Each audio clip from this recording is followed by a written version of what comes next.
I can't take this to my grave without not. There's too many miracles. There's too many coincidences. There's too many, experiences that are God ordained.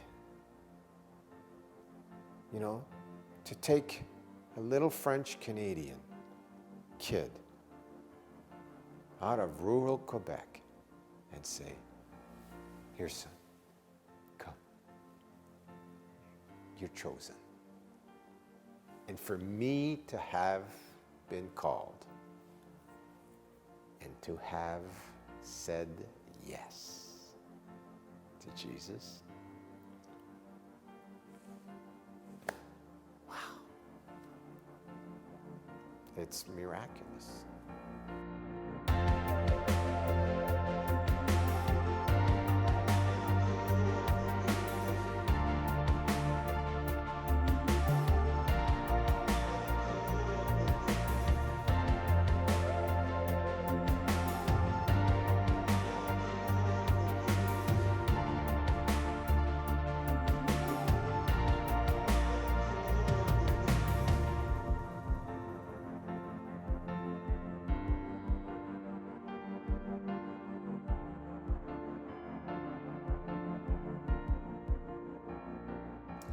The early days, back when I was born in the year 1956,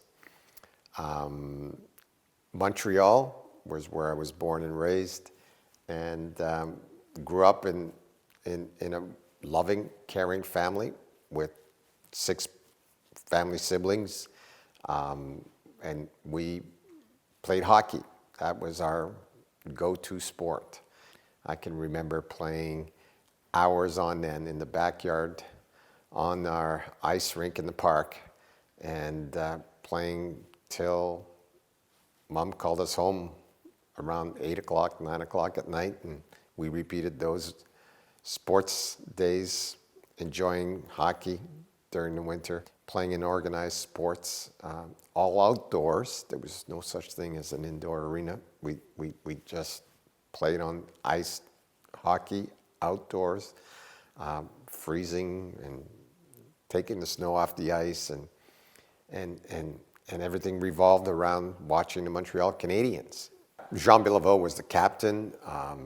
They were winning Stanley Cups after Stanley Cups. Henri Richard was also on there. Claude Rousseau, or Bobby Rousseau was his name. It's going back a few years now. And Terry Harper, Doug Harvey, Serge Chavard. They were all elite athletes winning Stanley Cups. Montreal Canadiens was a religion in Quebec. So every Wednesday night was hockey night in Canada. Same with Saturday night, and everybody rallied around the television, and we all watched the Canadiens play. It was just a wonderful way to spend quality time with the family and watching hockey and playing it. And it was just what we did. We skied in the winter. But a turning point in our lives as a family, my parents had gone to pick up some ski equipment for us at my uncle's place to ski on the following day. It was a Friday night, March 13th, 1964, and lo and behold, we were all asleep. We had my cousin babysitting us, and got awoken with my sisters screaming at the top of their lungs. And oddly enough, I woke up and the whole house was on fire. And it's interesting that my parents, prior to that, had taught us a fire drill. And what are we to do if there was a fire? I don't know how that happened, but there was no packing your suitcase and getting out of the house. We were taught to just open the door and run out the door as fast as we could. So that's what we did. I can remember myself running down the street with 3 feet of snow and going to the neighbors, and our house burned down to the ground. So this was an interesting, pivotal moment in our family, because we then experienced really the generosity of community, especially the Red Cross. We had nothing left. There was no salvation at all, nothing that was salvageable.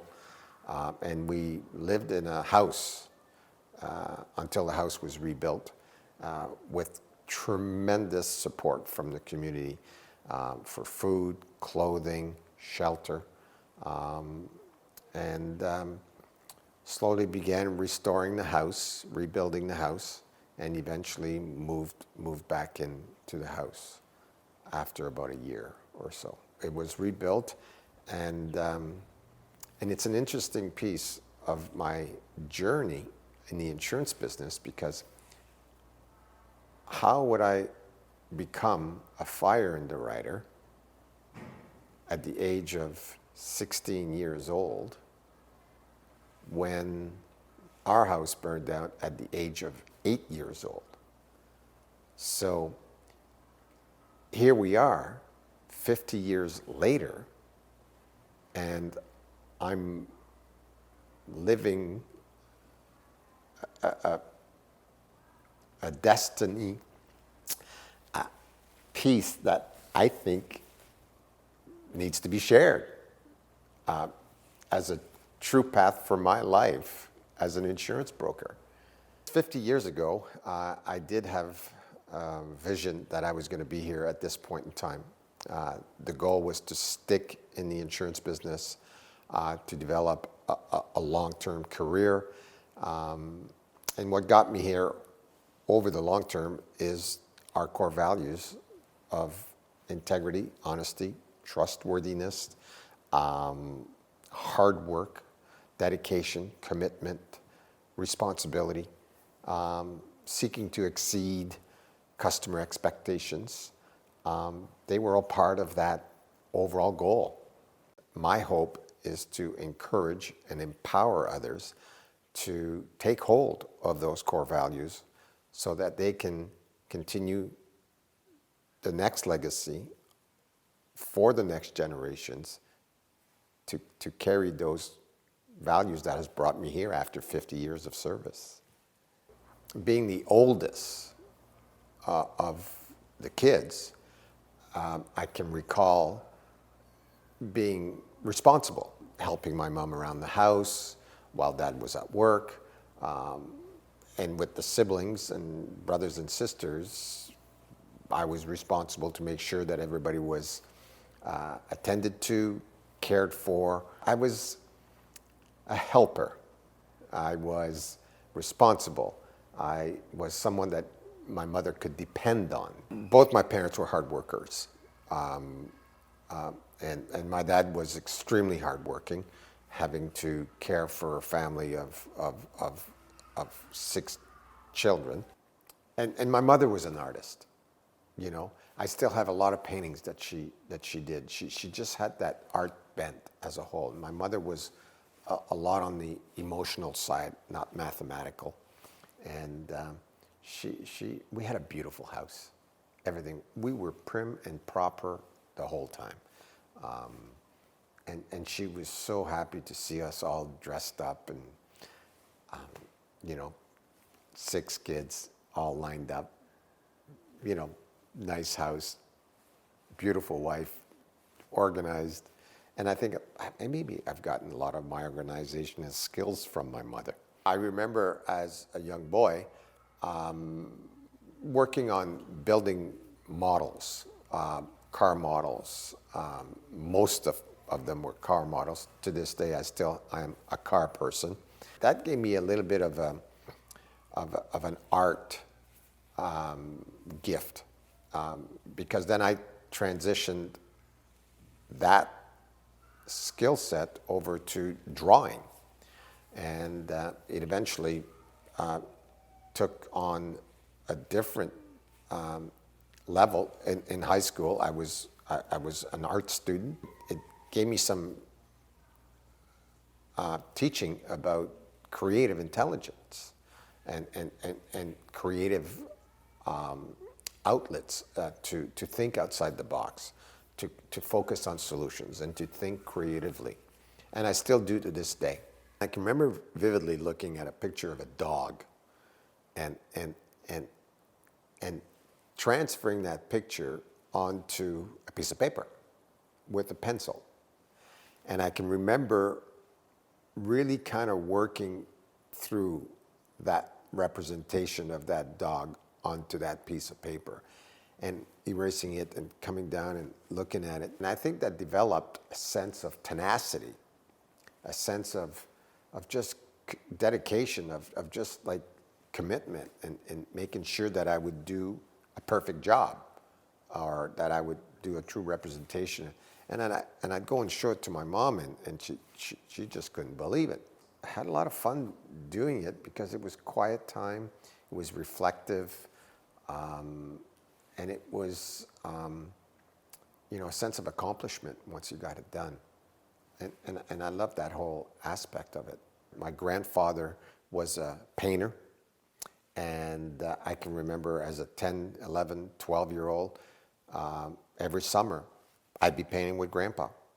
And, he'd get you up early in the morning, 6 o'clock, 6:30, 7 o'clock, we were on the job. And, I slept on a cot in the living room. And that was my summers. My grandmother was a hard worker, and I think I got a lot of that from my grandmother. I spent quite a bit of time there. She was fastidious about her lawn, about her property, clean windows, a clean parking space, clean backyard, clean house, and to the extent that we had photographers stopping to take pictures at my grandmother's house. And so the two of them, they were just beautiful, simple people. And I retained a lot of the work ethic from them. The stewardship of whatever they had. They were simple. And to this day, I still maintain some of those same values. Less is more.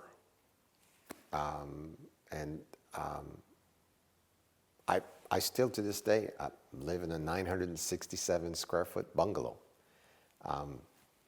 And I just love it. I just love the simplicity of life, of being organized, deaccumulate, declutter.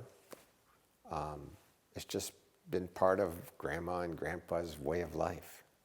One of the other activities that we did as a family was camping. And we camped all the way through our childhood. We started in a little 6x6, 8x8 tent with sleeping bags. And as the family grew and we added more brothers and sisters, we moved to an 18-foot trailer. And, my dad would come home from work on the Friday and get everybody organized, and we'd go camping.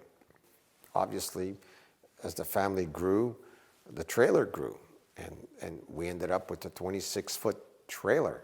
And my dad had a big Oldsmobile Cutlass Vista Cruiser with a 455 horsepower engine, and we had the TV in the back seat, and we all packed in, and that was, back in the late 60s, early 70s, and fun times, traveled all over the place. So that was a responsibility piece as well, because I needed to be helpful, organizing the campsite and making sure that all of the chairs were out and the picnic tables and the awning that attaches to the trailer. And there was a lot of moving pieces, but I just had so much fun doing it, and I loved helping. The more I could help, the more I could be responsible for, the more I loved it. It allowed me the opportunity to transfer those skills into, managing an insurance brokerage. Thousands and thousands of clients, thousands of policies.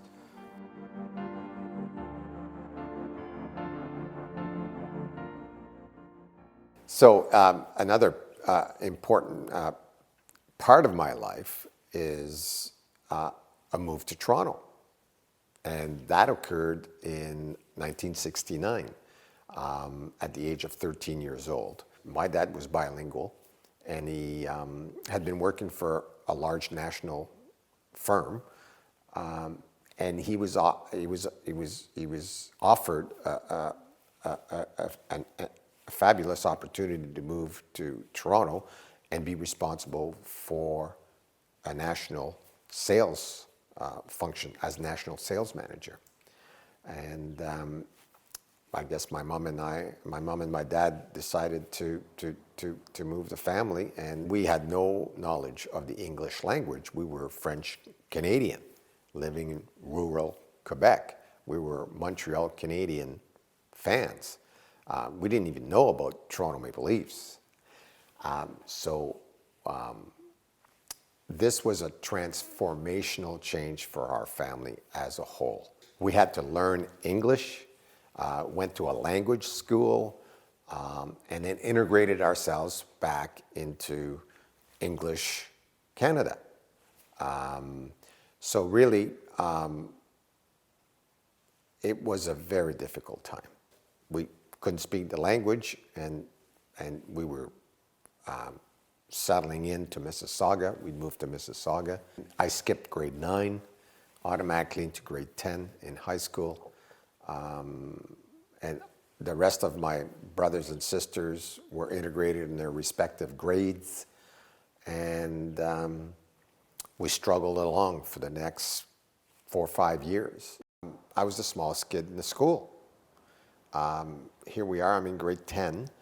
I weigh all of about 85 pounds, and I'm trying to integrate myself into the school community, into the school body, but I can't speak any English, and I'm the smallest kid in the entire school. I wouldn't speak to anybody for the first year or so, because all I could do was just watch, and I couldn't speak, so it was just a matter of observing for quite a number of years. Fortunately, a teacher reached out. His name was Jim Thorpe, who was a science teacher, and asked if I wanted to be on the wrestling team. And actually, I could compete in the lowest category, which was 90 pounds. So I had no problems meeting the weight requirement, and I got quite successful at it and started winning some matches and intramural competition. And sure enough, over time, I started to get recognized amongst the school body. And there began the integration of myself within the school community.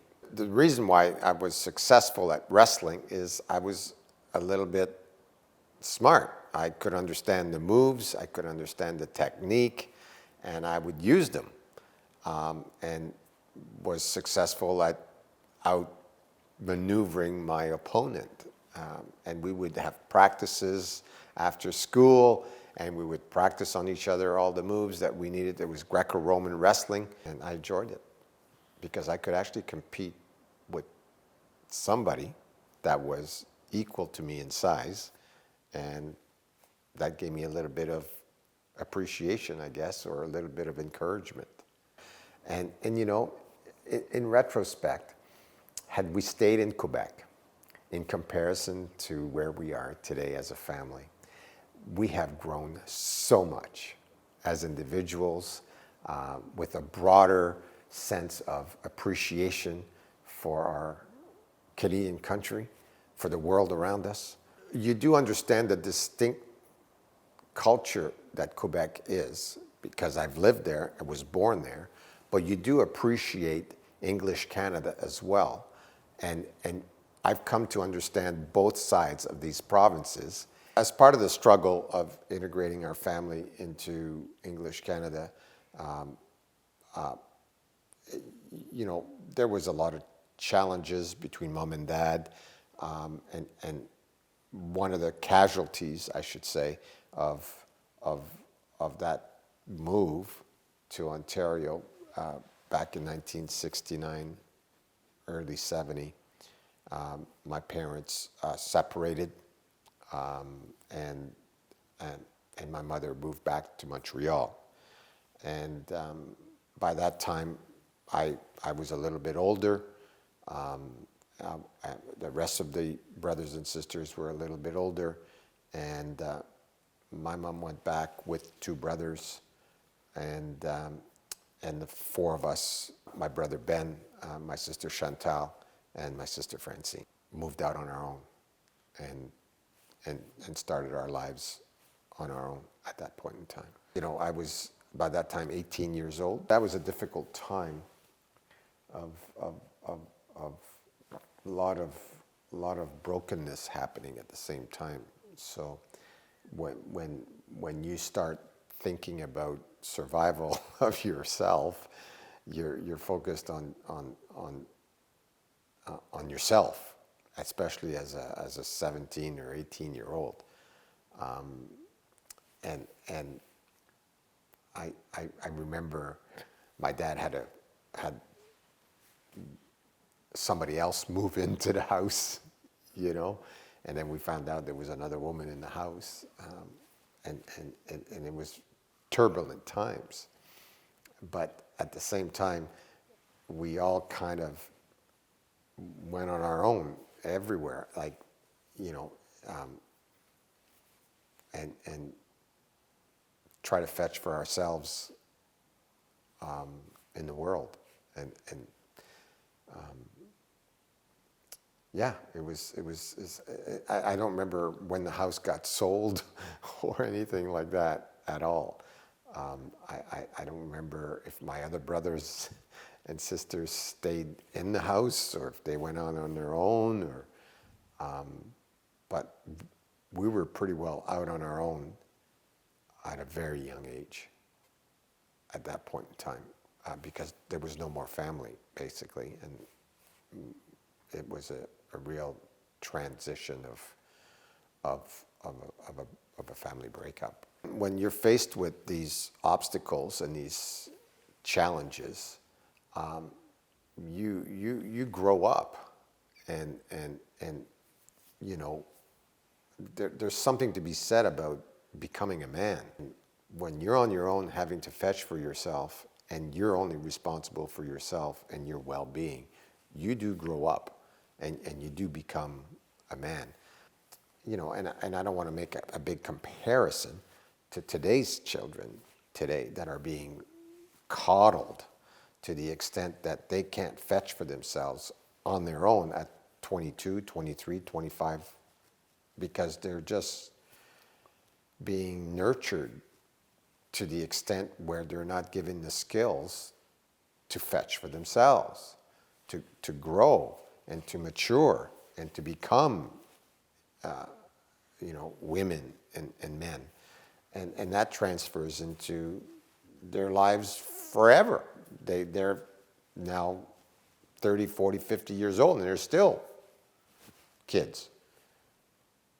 So there was a real strength of character development by having to fetch on your own and to take responsibility for your own welfare and your own well-being.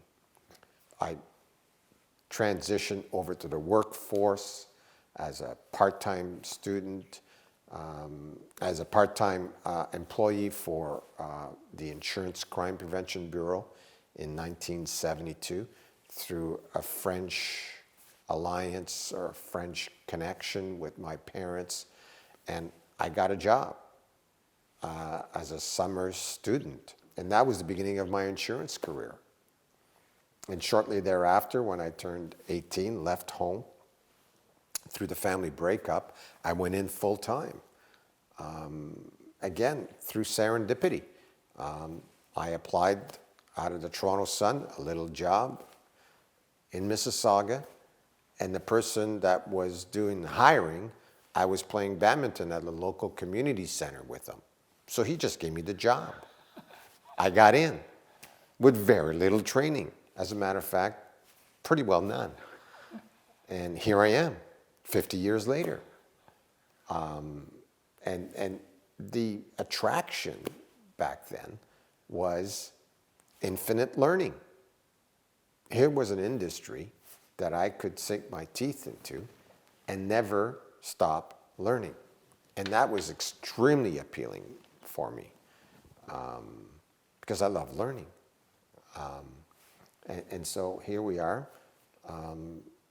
And I could not be more appreciative, filled with a sense of gratitude for the privilege that I've had to work in an industry where I've dedicated my entire life to. And I'm so grateful for what it's done for me as an individual and for my family. And 1972 was an interesting year because obviously the Canada-Russia series was going on with international hockey in the world tournament, on the world stage. And Paul Henderson was the star performer, scored the winning goals in the 6th, 7th, and 8th game to win the series. And the battle there was between democracy and communism. And so Paul Henderson was the catalyst to democracy of the Western world as compared to communism. And lo and behold, I would come to have Paul as a mentor years later as I sought to reconcile my life and find purpose for living and the reason why I was set on the earth for. And Paul was instrumental in leading me on that path at the age of 28 years old. At this point in my life, as something that I wouldn't change for the world. And you know, the struggle is sometimes the meaning of life. And it's in the struggle that we find ourselves and we become whole.